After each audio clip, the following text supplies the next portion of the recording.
네, 저희가 지금 큐티 본문이 고린도전서입니다. 그래서 아마 어제까지 성실하게 하신 분들은 고린도전서 4장 말씀까지 함께 보셨을 텐데, 여러분들이 혹시 성실하게 하지 못하실 수도 있기 때문에 저희가 오늘부터 이제 본문 말씀을 고린도전서를 통해서 또 우리 교회의 중심가치 중에 하나인 균형 있는 성장에 대한 이야기를 나눠보려 합니다.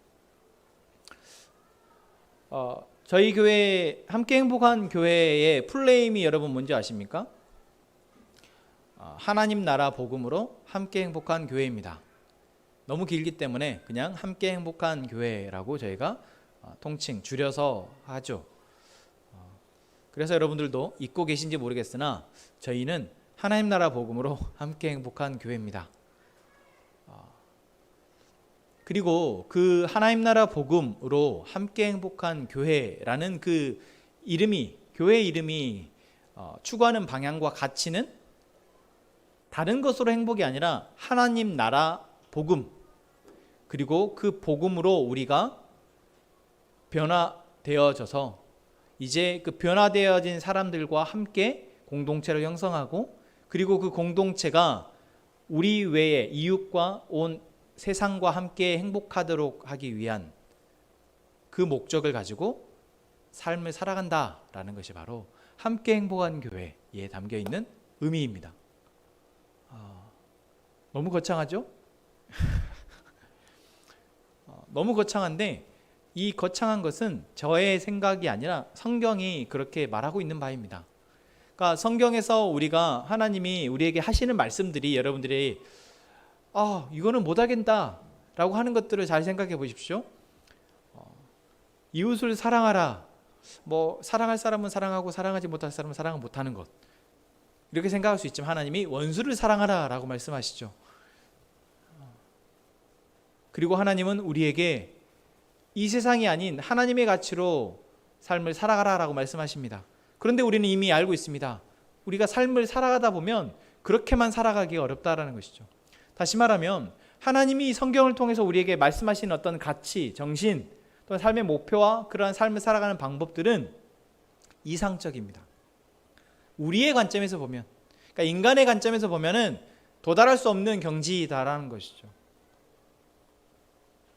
왜 그렇게 생각합니까?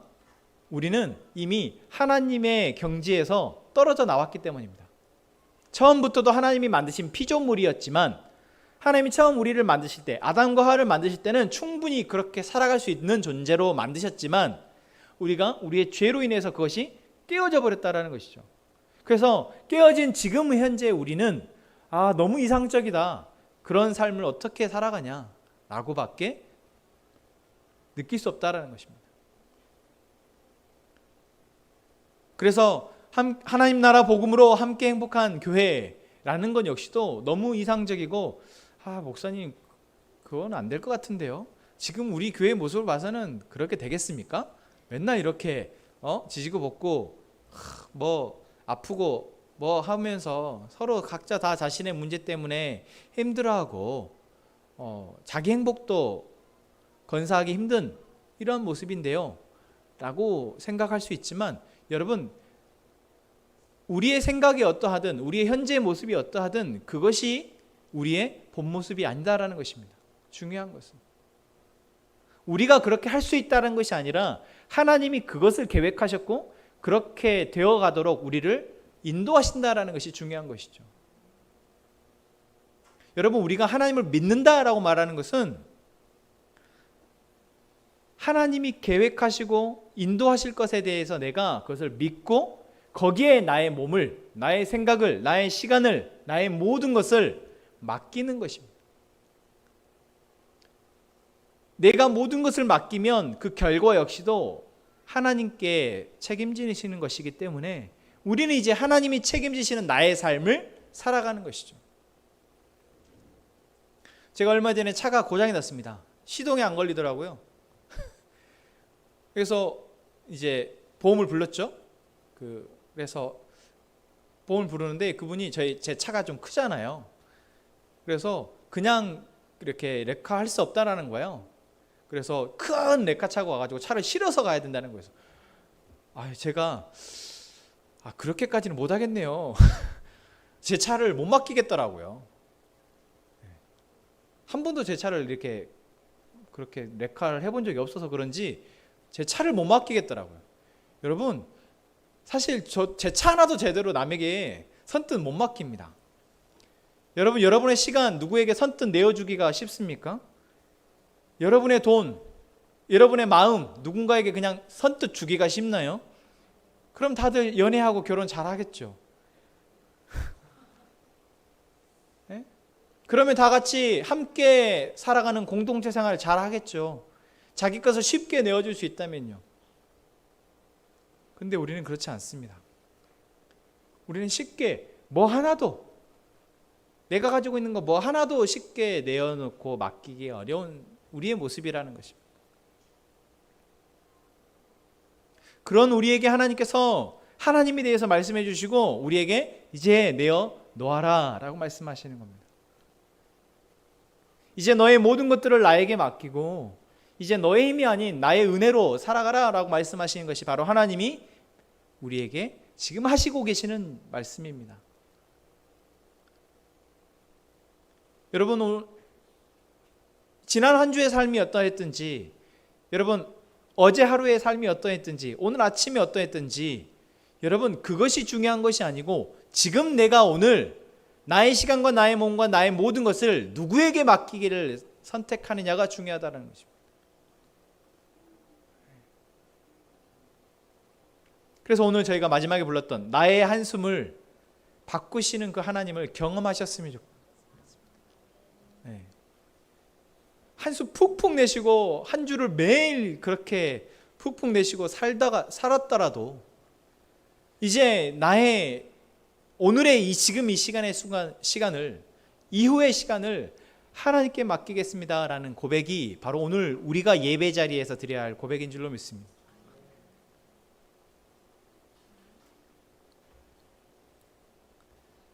그래서 우리는 그러한 우리가 되기 위해서 5가지의 중심가치를 가지고 살아가려 합니다. 우리 공동체가 갖고 있는 5가지의 중심 기둥이죠.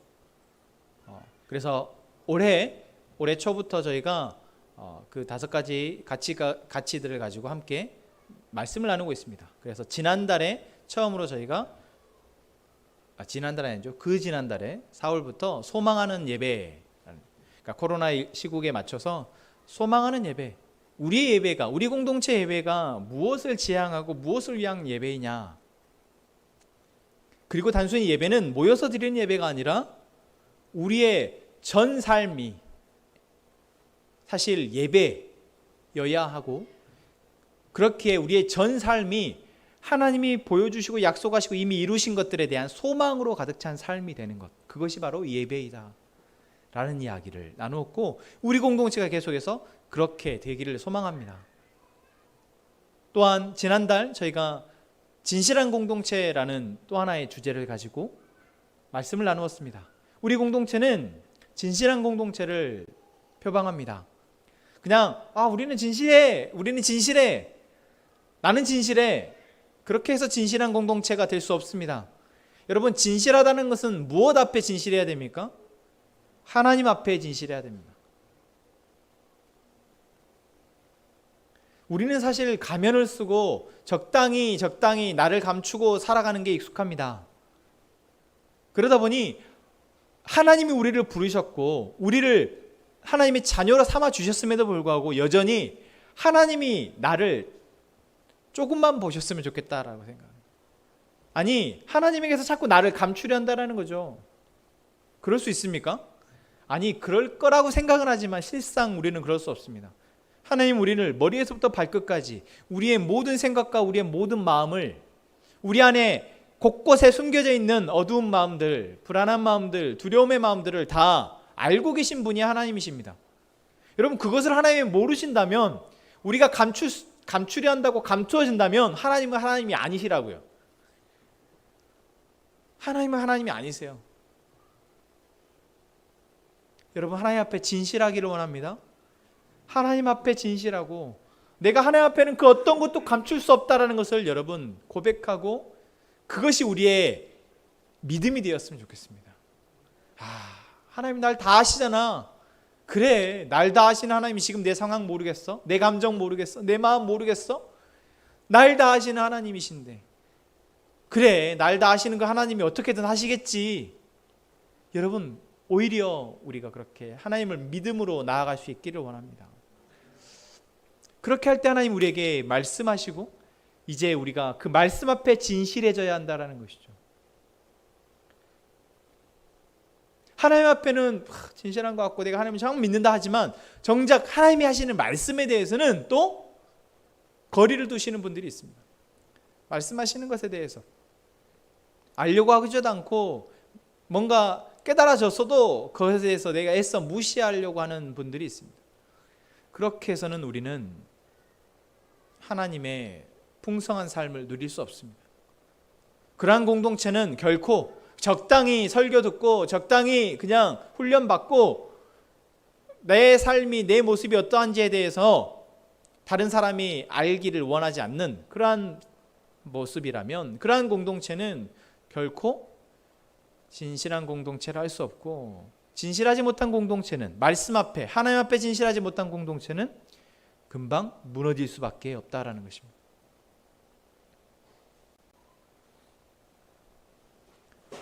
그렇게 우리가 말씀 앞에 진실하게 나의 모습을 내려놓고 하나님의 도움을 구하며 나아갈 때, 우리는 이제 조금씩 나의 모습을 보고 이제 다른 사람들의 모습을 보면서 이제 서로에게 솔직해질 수 있습니다. 왜요? 하나님이 나만 보시는 게 아니라 우리 모두를 함께 보신다는 것을 알고 있기 때문입니다. 조금 전에 여러분 말씀 전에 서로의 대화하는 시간에 나의 마음에 드는 부분과 마음에 들지 않는 부분들을 나누셨잖아요. 어떠셨습니까? 서로 잘 이야기를 하셨습니까? 나의 마음에 들지 않는 부분들에 대해서 다른 사람에게 얘기한다는 것이 쉬울까요?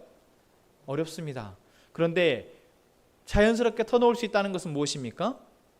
이 공간이 하나님이 주인이시다라는 것을 여러분이 믿고 있기 때문입니다.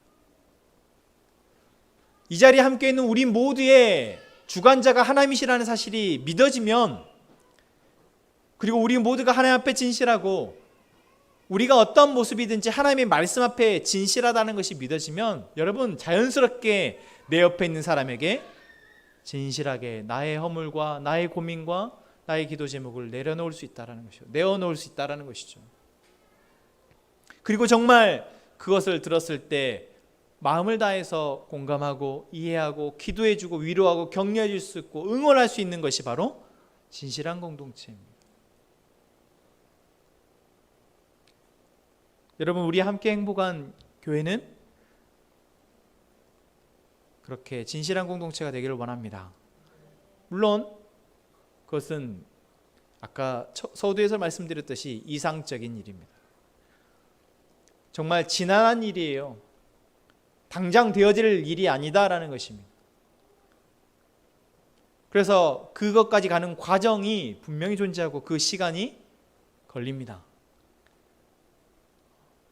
그래서 우리가 명심해야 할 것은 지금 당장 그 일이 되어지지 않는다고 낙심하거나 포기하지 않는 것입니다.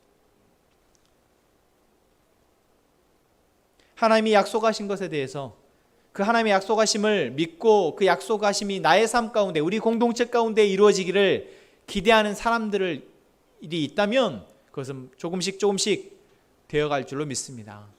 여러분, 우리가 그러한 공동체원들 되기를 소망합니다. 자, 이제 세 번째 주제는 바로 균형 있는 성장입니다.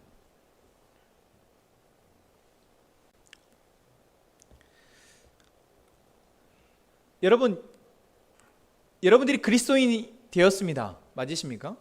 여러분들이 그리스도인이십니다. 그리스도인이라는 것은 우리가 한 사람이 독립적으로 하나님의 교회라는 것을 말합니다.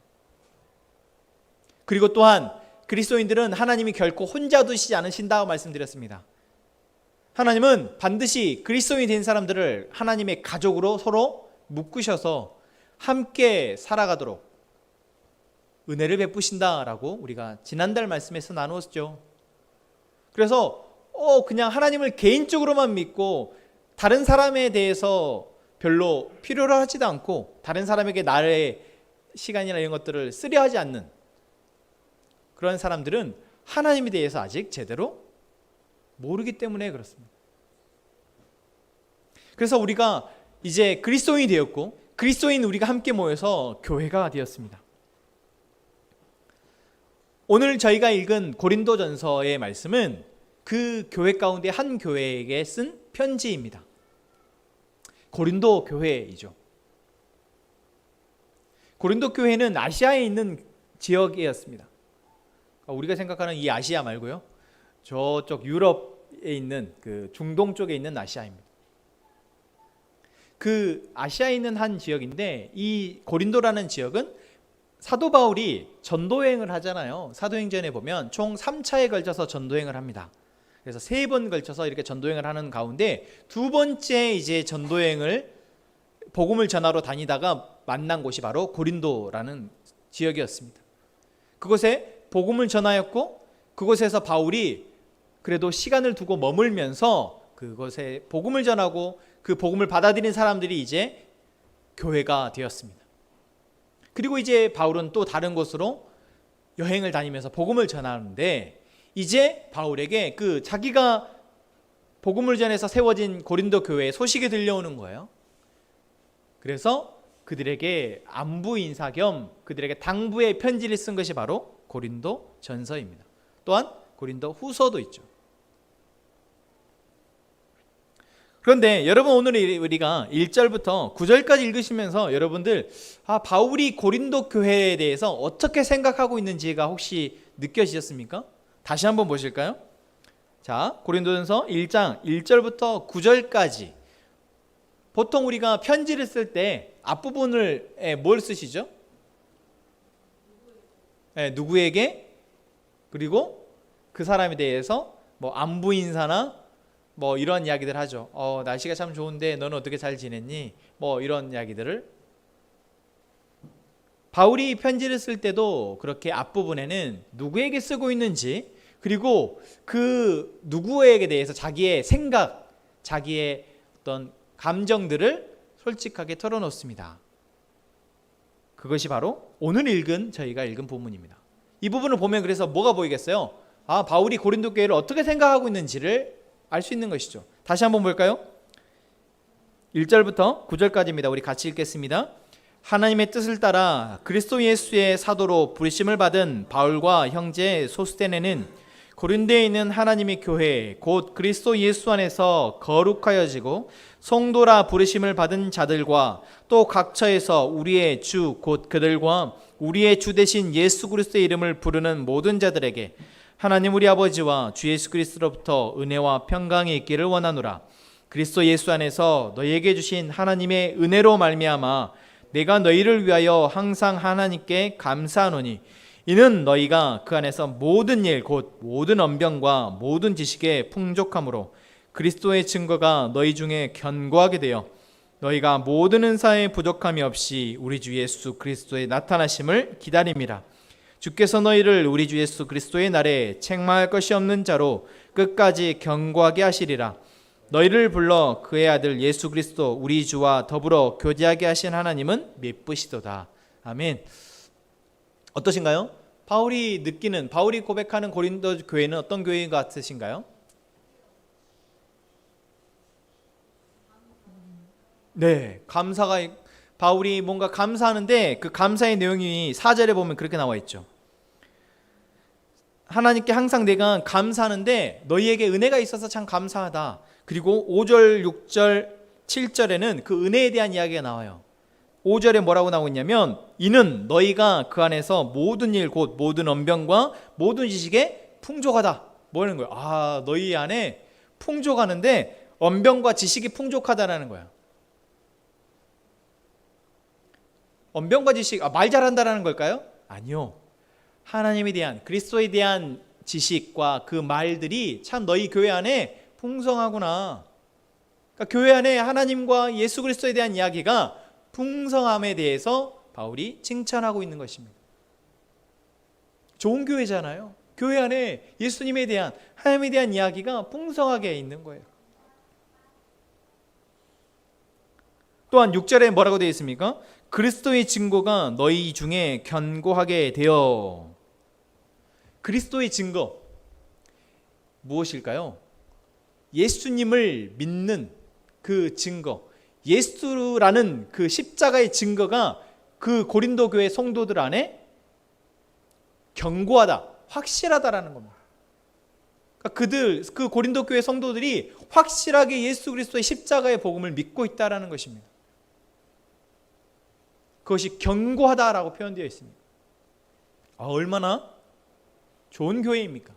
또한 6절의 말씀이 뭐라고 되어 있습니까? 7절에 너희가 모든 은사에 부족함이 없이 우리 주 예수 그리스도의 나타나심을 기다림이라. 모든 은사에 부족함이 없대요. 모든 은사에 부족함이 없으니 이들이 예수님이 다시 오실, 그때 이제 예수님이 다시 오시겠다고 말씀하시고 하늘나라에 올라가셨으니까 이제 예수님을 이제 막 믿게 된 사람들에게 다 뭐라는 거예요? 예수님이 곧 오십니다. 예수 그리스도 십자가를 믿고 우리 회개하고 같이 하나님 나라 갑시다. 예수님이 다시 오실 때 우리 함께 예수님과 함께 올라갑시다. 이런 이야기들을 할 거 아니에요. 근데 녹록치 않잖아요. 상황이. 복음을 믿는 사람, 예수를 믿는 사람들은 잡아가두는 시대였고, 또 여전히 그리스도인 주변의 대부분의 사람들은 우상을 숭배하고 우상의 제물을 서로 나누는 그런 상황이었기 때문에 녹록치 않았어요. 그런데 그들 안에 모든 은사에 부족함이 없어서 뭐라고 표현하고 있습니까? 예수님이 다시 오실 때까지 그들이 기다리는데 부족함이 없을 만큼 은사가 부족하다는 거예요. 그러니까 상황은 녹록지 않지만 그들이 그 상황을 견딜 수 있는 뭐가 있다고요? 은사가 있다라는 거예요. 하나님이 주신 선물들이 그들 안에 있어요. 여러분, 우리 사람은 그렇잖아요. 너무 힘들어요. 그런데 월급이 들어오니까 너무 힘들어요. 그렇지만 거기에 대한 어떤 대가가 있고 성과가 있으면 그래, 할 수 있어. 여러분 그렇지 않습니까? 기다릴 수 있다라는 거죠. 바로 고린도 교회가 그랬습니다. 정말 훌륭한 교회이지 않습니까?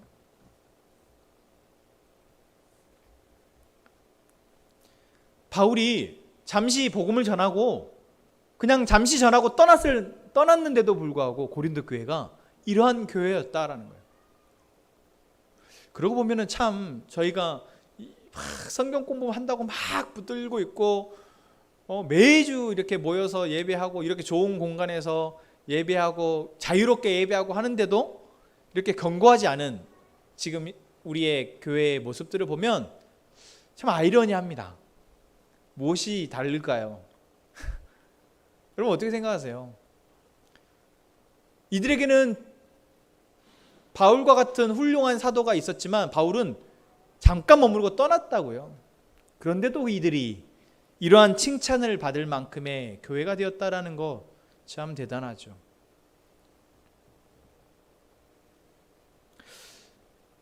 그런데 여러분, 고린도전서가 만약 1장 1절에서 9절까지 하고 끝이 났다면, 편지가 딱 한 장 이렇게 해서 끝이 났다면 모르겠으나 고린도전서는 여러분 놀랍게도 16장까지 있습니다. 그리고 고린도후서가 또 13장까지 있어요. 그 말은 바울이 그만큼 할 얘기가 많았다라는 것이죠. 바울이 편지를 많이 여러 교회에 썼는데 그 중에서도 고린도 교회에 제일 많은 양의 편지를 썼습니다. 그 말은 제일 할 말이 많았다는 거예요. 여러분 보통 우리가 할 말이 많을 때 언제 할 말이 많아집니까?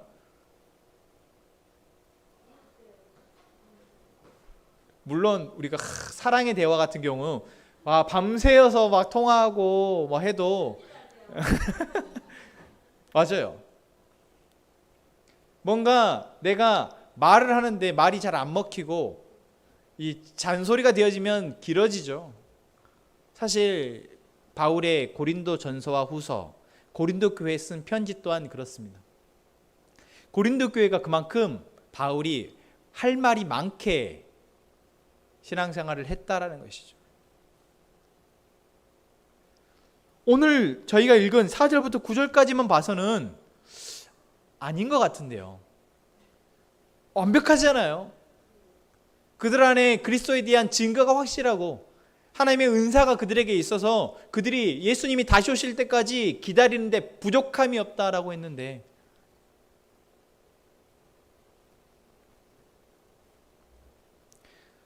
여기서 우리가 알 수 있는 것은 바울은 처음에는 좋은 이야기를 해준다라는 것입니다.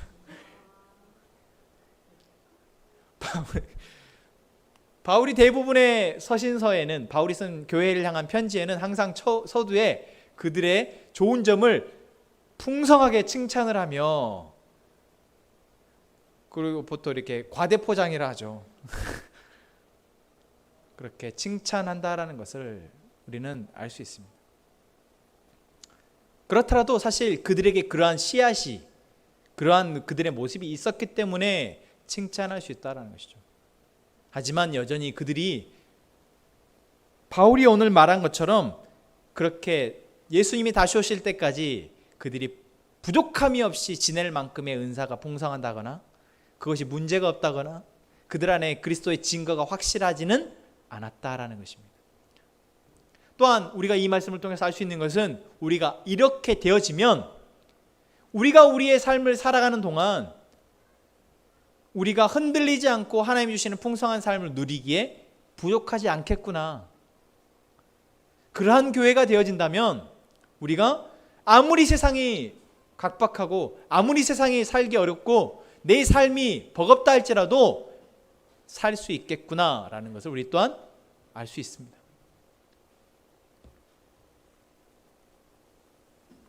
자, 여러분, 그러기 위해서 교회에 필요한 것이 무엇일까요? 바로 성장입니다. 여기서 성장이라는 것은 양적 성장을 말하는 것이 아닙니다. 여러분, 교회가 공동체의 모임이라고 해서 우리가 자꾸 교회의 성장, 교회의 부흥을 하면 숫자가 늘어나는 것을 교회의 부흥이라고 생각을 많이 하는 것 같습니다. 물론 사도행전의 말씀에 보면은 교회가 왕성해졌더라 라고 했을 때 그것은 숫자의 부흥 또한 포함하고 있습니다. 하지만 그것만이 아니라는 것이죠. 교회의 성장은 그 교회의 구성원인 한 사람 한 사람이 그리스도 안에서 건강하게 성장하는 것을 더 말한다라는 것이죠. 그래서 우리 함께 행복한 교회는 균형 있는 성장을 추구하는 교회가 되기를 원합니다. 여기서 균형 있는 성장이라는 것은 교회의 각 부서가 다, 어른 부서든 아이들 부서든 다 균형 있고 뭔가 밸런스가 있고, 찬양과 예배와 전도와 봉사가 다 균형 있는 그런 균형이 아니라, 한 개인, 공동체원 한 사람 한 사람이 자기 안에 균형 있는 성장을 통해서 공동체 전체가 그렇게 균형이 맞춰져가는 그러한 공동체를 지향합니다. 여러분, 그래서 무엇이 중요하겠습니까? 내가 균형 있게 성장하는 것이 중요하다는 것이죠. 저 사람이 균형 있게 성장하는 것, 물론 저 사람이 성장하면 나에게 좋은 게 있겠죠. 하지만 남만 성장하면, 나는 가만히 제자리에 걸음하면 여러분 좋습니까? 기분 안 좋아요. 솔직히 그러시잖아요. 처음에는 남이 참 은혜스럽게 성장하고 변화하는 거 보면은 참 좋겠다 하지만 저 사람 변하는데 나는 안 그래. 그러면 기분이 안 좋습니다. 그래서 여러분, 남은 냅두고 내가 균형 있게 성장하기를 꿈꾸고 그것을 위해서 한 발짝 한 발짝 나아가는 우리 모두가 되기를 소망합니다. 자, 균형 있는 성장이라고 했을 땐 균형이라는 것은 무언가가 필요한 것이죠. 자, 한 가지씩 우리가 살펴보고자 하는데, 고린도 교회가 어떠한 문제가 있었기에 바울이 이렇게 많은 편지를 길게 썼을까라고 했을 때 제일 처음 이들에게 나오는, 바울이 제일 중요한 문제가 제일 먼저 나오겠죠. 그래서 저희가 읽진 않았지만 10절부터 살펴보면 이렇게 표현하고 있습니다. 10절에 이렇게 되어 있죠. 형제들아, 내가 우리 주 예수 그리스도의 이름으로 너희를 권하노니 모두가 같은 말을 하고 너희 가운데 분쟁이 없이 같은 마음과 같은 뜻으로 온전히 합하라. 오늘 아까 승일 형제도 그런 이야기를 기도에 담았는데, 우리가 같은 마음이 되는 것, 같은 뜻을 뿜는 것, 같은 행동을 하는 것, 같은 말을 하는 것 정말 중요합니다. 그런데 그렇게 되는 것은 공산주의 국가에서도 안 됩니다. 공산주의 국가는 체제가 그렇게 어쨌든 폭력으로 시스템으로 그렇게 만들려고 애쓰지만 궁극적으로는 될 수 없어요. 그런데 하물며 자유민주주의 국가에서 자유롭게 신앙생활하는 요즘과 같은 시대에 이것이 가능할까요? 그런데 바울은 지금 그것을 이야기하고 있습니다. 너희 안에 분쟁이 없었으면 좋겠다. 그 말은 이미 고린도 교회 안에 분쟁이 있었다라는 것이죠. 그리고 그 분쟁은 그들이 말이 같지 않고 마음이 같지 않고 뜻이 같지 않다라는 것을 이야기합니다. 아니 여러분, 우리가 교회가 당연히 사람들이 모이는 곳인데 그런 거 아니야? 아니 서로 생각이 다를 수 있지. 오히려 요즘 같은 시대에는 너무 일방적으로 어떤 것을 강요하고 하나로 하라고 했을 때 그거에 대해서 반감을 갖는 시대입니다. 그렇죠. 그거에 대해서 싫어합니다. 자기 개인의 개성을 존중해줘야 된다고 생각하고 개인의 의견을 존중해줘야 된다고 주장하는 시대에 살고 있죠. 심지어는 교회에서도 그렇습니다. 그리고 교회는 사실 그러한 부분들에 대해서 포용하고 용납해 주는 것 또한 맞습니다. 그러나 그것이 궁극적인 교회의 모습은 아니다라는 것이죠. 궁극적인 교회의 모습은 무엇입니까?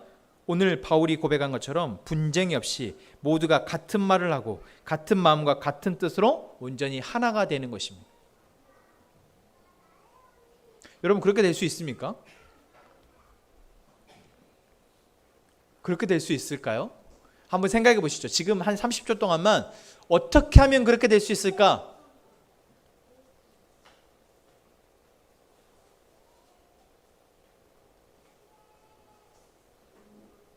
어떻게 하면 그렇게 될 수 있을까요? 좋은 말인데, 하나님의 은혜로만 가능하다라는 것이 좋은 말인데, 실제로 그러면 그 은혜가 우리 안에서 어떻게 작용하고 역사할 때 바울이 고백한 이러한 교회가 될 수 있냐라는 것이죠. 맞습니다. 서로가 다 다른 모습에서, 다른 환경에서, 다른 삶을 살아가는 사람들이 그래도 하나님을 알고 하나님의 은혜를 통해서 이제 공동체로 모였는데, 그 안에서 서로 다른 생각을 갖고 있는 사람들이 조금씩 성장하고 성숙해서 이제 하나님이 우리에게 보게 하시는 것을 같이 보고 하나님 우리에게 말씀하시는 것을 같이 듣고 같은 생각으로 변해어 가고 같은 목표를 위해서 같이 삶을 살아내게 되어집니다. 그렇게 되어질 때 바로 오늘 바울이 말한 이러한 교회가 될 수 있습니다. 그렇기에 여러분, 균형 있는 성장의 제일 중요한 것은 무엇이겠습니까? 모두가 하나님과의 관계가 연결되어져 있고 그 관계가 친밀해야 한다라는 것입니다. 우리가 누군가에게 영향을 받고 내가 누군가의 말을 따르게 되고 그 사람의 말을 신뢰하고 나의 어떤 것들을 그 사람의 말에 따라서 삶을 살아내게 되려면 뭐 해야 됩니까? 그 사람과 신뢰관계가 형성되어져 있어야 합니다. 그런데 우리는 이 세상을 살다 보면서 사람을 믿을 수 없다라는 것이 어느 정도 마음에 들어와 있죠. 그러다 보니 하나님에 대해서도 하나님의 말씀에 있어서도 그렇게 신뢰하지 못하게 됩니다. 아니, 처음 하나님을 내가 만나게 되었을 때, 내가 이제 정말 그리스도인이 되겠다고 선언하고 결단했을 때는 정말 내가 새로운 피조물이고 내가 이제 내 삶의 주인이 내가 아니고 하나님이 나의 삶의 주인이십니다라고 고백을 한 적도 있지만 어느 순간 시간이 지나면서 그 마음이 조금씩 흐려진다라는 것이죠. 바로 고린도 교회가 그러했습니다. 바울에게 처음 복음을 듣고 교회가 형성되어지면서 그들이 한 마음으로 하나님을 향해서 바라보고 있다가 이제 그 이후에 분쟁이 생겨지는데 그 분쟁의 중요한 요인이 됐던 것이 바로 바울 이후에 그 교회 공동체 안에 사역자들이 계속 바뀌었다라는 것이죠. 그래서 바울에게 복음을 들었던 사람, 그 뒤에 또 여기 나온 거 보면은 아볼로에게 들었던 사람, 또 게바, 베드로에게 들었던 사람, 이렇게 사람들이 여러 사람들의 이야기를 들으면서 그들 안의 생각이 아니 다 사실 훌륭한 분들이거든요. 바울도 아볼로도 베드로도 여러분들이 그래도 이름을 들어봤다 생각하면 아 훌륭하신 분들이구나. 더군다나 베드로 같은 경우는 예수님의 12제자 중에 한 명이었잖아요. 그런데 그들이 그렇게 시간이 흘러가고 다른 사람들로부터 계속 하나님에 대한 이야기를 들으면서 그들 안에 같은 마음이었던 것이 분열이 생겼다는 것입니다. 그것은 그들이 잘못 가르쳐서가 아닙니다. 바울이 잘못 가르쳐서나 아볼로가 잘못 가르쳐서나 베드로가 잘못 가르쳐서 아니다라는 거예요. 여러분 이게 사실 중요합니다. 사람은 잘못 가르칠 수 있어요. 여러분 저도 잘못 가르칠 수 있습니다. 목사가 완전할 수 없어요. 여러분들에게 복음을 전해준 사람이 여러분들과 함께 양육을 할 사람이 앞으로 여러분들이 이제 이끔이와 따름이로서 서로 이제 양육을 나눌 텐데 여러분들이 이끔이가 여러분들에게 모든 것을 틀리지 않게 가르쳐 줄 수 없습니다. 조금 서로 다르게 가르쳐 줄 수도 있어요. 그런데 중요한 것은 그것이 아니다라는 것입니다. 이들이 이렇게 분열된 것은 그것이 아니에요. 그럼 무엇이 이들로 하여금 이렇게 분열되게 했냐라는 것이죠. 13절에 이렇게 얘기하고 있습니다. 그리스도께서 어찌 나뉘었느냐. 바울이 너희 이름을 위하여 십자가에 못 박혔으며 바울의 이름으로 너희가 세례를 받았느냐. 무엇입니까? 그들이 그리스도인이 된 이유는 무엇 때문입니까? 예수님 때문입니다. 그런데 그들이 이제 예수님이 아니라 예수님의 이야기들을 나누는 사람에게 마음을 두고 거기에 신경을 쓰고 있었다라는 것이죠. 하나님의 말씀이 아니라 하나님의 말씀을 대언하거나 또는 하나님의 말씀을 서로 나누는 사람에게 더 마음을 두기 시작했다라는 거예요.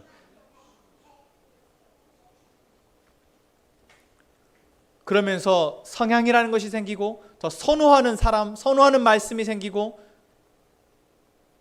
자기들이 온전히 그리스도가 주인이 되어지신 것이 아니라 조금씩 자기의 생각들이 더 그 자리를 차지하기 시작했다는 것이죠.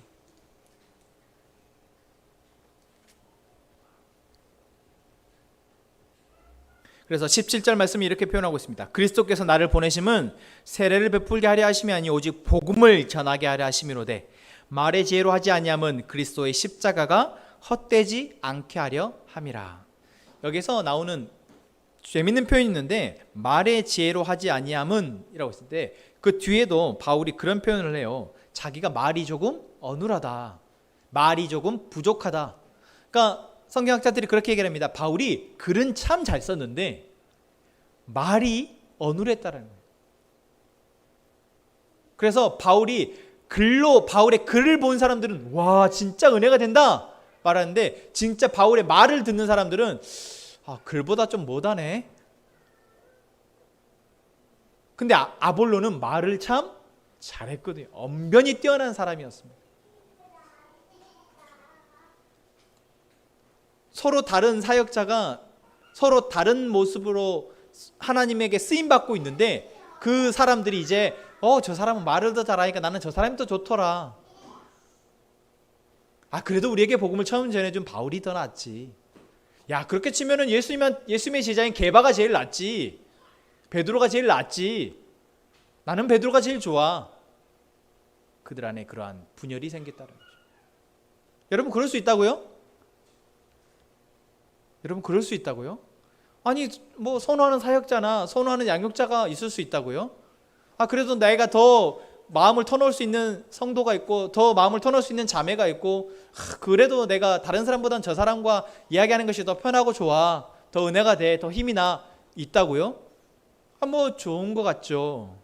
그런데 여러분, 그런 순간 우리에게 무엇이 사라집니까? 그리스도의 십자가가 희미해진다는 것입니다. 우리는 분명히 사람을 통해서 양육을 받고 사람을 통해서 배움을 받고 가르침을 받아서 성장하고 성숙할 수 있습니다. 우리가 지난달 말씀에서도 그런 이야기를 했죠. 하나님의 말씀에 가르침이 필요하고 그 말씀의 가르침은 사람들을 통해서. 하지만 정말 중요한 것은 무엇입니까? 하나님이 하신다는 것이었습니다. 하나님이 하신다는 것이었어요. 그 사람이 하는 것이 아닙니다. 내가 누군가로부터 위로를 받았다고요? 그 사람이 나에게 위로를 주는 것이 아닙니다. 하나님이 하시는 것입니다. 그런데 고린도 교회 성도들이 그것을 잃어버렸던 것입니다. 여러분, 우리가 성장해야 합니다. 성장할 수 있습니다. 하나님 우리를 그렇게 하실 것입니다. 그런데요, 사람을 통해서 하시는 것이 아닙니다. 하나님이 사람을 사용하시는 것입니다. 훌륭한 목사를 통해서 내가 성장하는 것이, 성숙하는 것이 아닙니다. 하나님이 그 목사의 입을 사용하시는 것입니다. 그래서 우리는 누구와 어떠한 대화를 하고 누구로부터 가르침을 받든 결국 예수 그리스도를 잃어버리면 안 됩니다.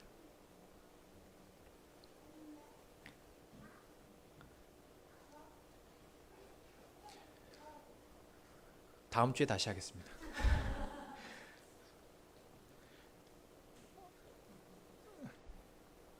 여러분, 기억하십시오. 우리가 이 자리에 있을 수 있는 것은, 우리가 함께 모일 수 있는 것은, 우리가 예수 그리스도가 다시 오실 때까지 우리의 삶을 기다릴 수 있는 것은, 그리 안에서 우리가 풍성한 삶을, 하나님이 약속하신 그 풍성한 삶을 누리며 회복할 수 있는 것은 누구 때문이 아니라 예수 그리스도의 십자가 때문입니다. 그것을 잃어버리면 안 됩니다. 그것을 잃어버리면 다 잃어버린 것입니다. 정유한 목사는 잃어버려도 되고, 여러분들이 정말 신뢰하고 아끼는 그 성도, 형제, 자매는 잃어버려도 됩니다. 없어도 됩니다. 아니, 없어봐야 사실 내가 또 광야와 같은 곳에서 하나님을 정말 다시 발견하고 찾을 수 있습니다. 그런데 예수 그리스도는 아닙니다. 그래서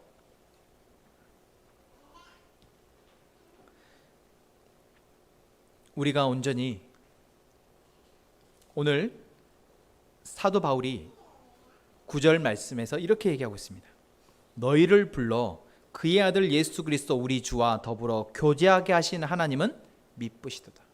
하나님 우리에게 베푸시는 가장 큰 은혜가 뭐예요? 예수 그리스도입니다. 예수 그리스도를 십자가에 죽게 하시고 우리를 그 십자가의 죽으심을 믿게 하셨고, 그리고 우리가 그분과 함께하게 하셨다는 것이 가장 큰 은혜입니다. 근데 그 은혜를 잃어버린다고요? 그 은혜보다 더 좋은 것이 있다고요? 감히 그 무엇이요?